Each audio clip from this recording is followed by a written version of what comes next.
It's payday, my favorite national holiday.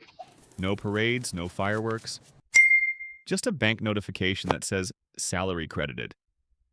That's my version of fireworks.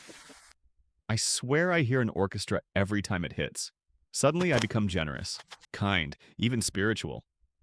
Money is just energy, I whisper, while tipping 30%. Friday morning, I'm humble. Friday noon, I'm hopeful. Friday night, I'm financially hallucinating. I start believing I can retire next year. I open my banking app just to admire the number. It's beautiful and temporary. Payday feels like a festival, except this festival only lasts 12 hours. By noon, I'm buying lunch for the whole office. Don't worry, guys, I got this. I did not, in fact, get this. Then I buy new shoes, because confidence is an investment, right? Dinner, something fancy. Wine, of course, dessert, emotional support. I even donate to a streamer. For karma points. By midnight, my wallet looks like a horror movie. I check my account again. It's thinner than my patience. That's fine, I tell myself. Money comes and goes. Except it only went. The coming part never came. Every transaction felt meaningful, like a TED Talk on financial denial. I was the speaker, the sponsor, and the idiot. I called it financial freedom. My bank calls it overdraft. For 12 hours, I feel powerful, like I control my destiny. Technically, I just rented that feeling. I confuse spending with living. I deserve this, I say, swiping my card like a sword. And for a moment, I believe it. Freedom feels amazing until rent arrives. Suddenly, the festival ends, the music stops, the lights go out. I'm left with receipts that look like warning letters. My fridge? Empty. My faith? Also empty. Here's the thing. Payday. Dopamine is real. Your brain treats salary like a surprise party. Confetti everywhere. Logic on vacation.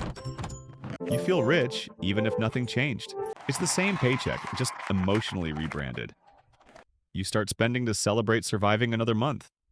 But celebration has a hangover, and it's called Tuesday. By Tuesday, my card declines like it's protesting human rights. I start Googling how to survive on $12.47. Suddenly, I become an economist. I start doing math with hope instead of numbers. If I skip lunch for 3 days, I can afford coffee.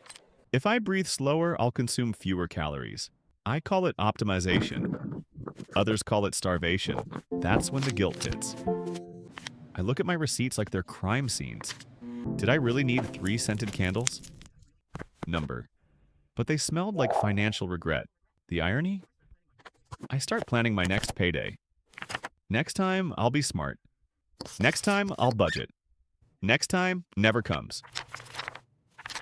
Because when it does, I celebrate again. The same way, loudly, proudly, foolishly.